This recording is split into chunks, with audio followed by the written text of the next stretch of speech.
ಹೇಗೆ ಅಂದರೆ ಗುರಿ ಇಟ್ಟರೆ ಗುರಿ ಮುಟ್ಟೋವರೆಗೂ ಬಿಡುವುದಿಲ್ಲ. ಆ ರೀತಿಯ ಒಂದು ನಾಯಕತ್ವ ಮೋದಿಯವರದ್ದು ಅಂತ ಅವರನ್ನು ಕೊಂಡಾಡಿದ್ದಾರೆ. ಸಂಸದ ಜಗದೀಶ್ ಶೆಟ್ಟರ್ ಪ್ರಧಾನಿ ನರೇಂದ್ರ ಮೋದಿಯವರನ್ನ ಕೊಂಡಾಡಿದ್ದಾರೆ. ಗುಜರಾತ್ ಮುಖ್ಯಮಂತ್ರಿ ಆಗಿದ್ದಾಗಿನಿಂದಲೂ ಹಾಗೇ ಇದ್ದಾರೆ. ಪಹಲ್ಗಾಮ್ನಲ್ಲಿ 26 ಅಮಾಯಕರನ್ನ ಉಗ್ರರು ಕೊಂದು ಹಾಕಿದ್ರು. ಅದಾದ ಮೇಲೆ ಮೋದಿ ಅವರನ್ನ ಕೊಲ್ಲೋದಾಗಿ ಹೇಳಿದ್ರು, ಶಪಥ ಮಾಡಿದ್ರು, ನುಡಿದಂತೆ ನಡೆದ್ರು. ಅದರ ಪ್ರತೀಕಾರವಾಗಿ ಸೈನಿಕರಿಂದ ಉಗ್ರರ ಸಂಹಾರ ಮಾಡಿಸಿದ್ದಾರೆ ಅಂತ ಹುಬ್ಬಳ್ಳಿಯಲ್ಲಿ ಮಾಜಿ ಸಿಎಂ ಹಾಗೂ ಹಾಲಿ ಸಂಸದ ಜಗದೀಶ್ ಶೆಟ್ಟರ್ ಹೇಳಿಕೆ ಕೊಟ್ಟಿದ್ದಾರೆ.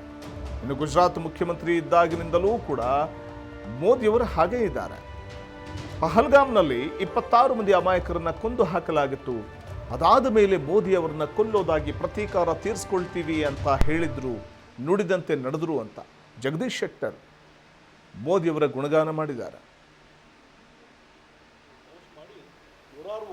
ನರೇಂದ್ರ ಮೋದಿಯವರ ನಾಯಕತ್ವ ಯಾವ ರೀತಿ ಇದೆ ಅಂದರೆ, ಯಾವುದಾದ ಒಂದು ಗುರಿ ಇಟ್ಟರೆ ಯಾವುದನ್ನೋ ಒಂದು ಸಾಧನೆ ಮಾಡಬೇಕಂದ್ರೆ ಅದು ಗುರಿ ಮುಟ್ಟುವವರೆಗೆ ಬಿಡದೇ ಇರುವಂಥ ನೇಚರು ಮೋದಿಯವ್ರದ್ದು. ಹಿಂದೆ ಅವರು ಗುಜರಾತದ ಮುಖ್ಯಮಂತ್ರಿ ಆಗಿದ್ದಾಗೂ ನಾನು ನೋಡಿದ್ದೀನಿ. RD ಮಿನಿಸ್ಟರ್ ಇದ್ದಾಗ ಅಲ್ಲಿ ಹೋಗಿದ್ದೆ ಒಂದು ವಾರ ನಾನು. ಆಮೇಲೆ ಮುಖ್ಯಮಂತ್ರಿ ಇದ್ದಾಗೂ ಬೇರೆ ಬೇರೆ ಪ್ರೈಮ್ ಮಿನಿಸ್ಟರ್ ಸಭೆಗಳಲ್ಲಿ ನಾವು ಭೇಟಿ ಹಾಕಿದ್ವಿ. ಅವ್ರ ನೇಚರ್ ಅವತ್ತಿಂದ ನೋಡಿದ್ದೀನಿ. ಇದೊಂದು ಸಾಧನೆ ಮಾಡ್ಬೇಕಂದ್ರೆ ಮಾಡ್ಬೋದು. ಈಗ 26 ಜನ ಅಮಾಯಕರನ್ನ ಹಿಂದೂಗಳ ವ್ಯಕ್ತಿಗಳನ್ನು ಕೊಂದು ಹಾಕುವಂಥ ಕೆಲಸ ಪಾಕಿಸ್ತಾನ ಪ್ರೇರಿತವಾದಂಥ ಉಗ್ರಗಾಮಿಗಳು ಮಾಡಿದ್ರು. ಆದಮೇಲೆ ಅದು ಅಡ್ಮಿಟೆಡ್ ಫ್ಯಾಕ್ಟ್.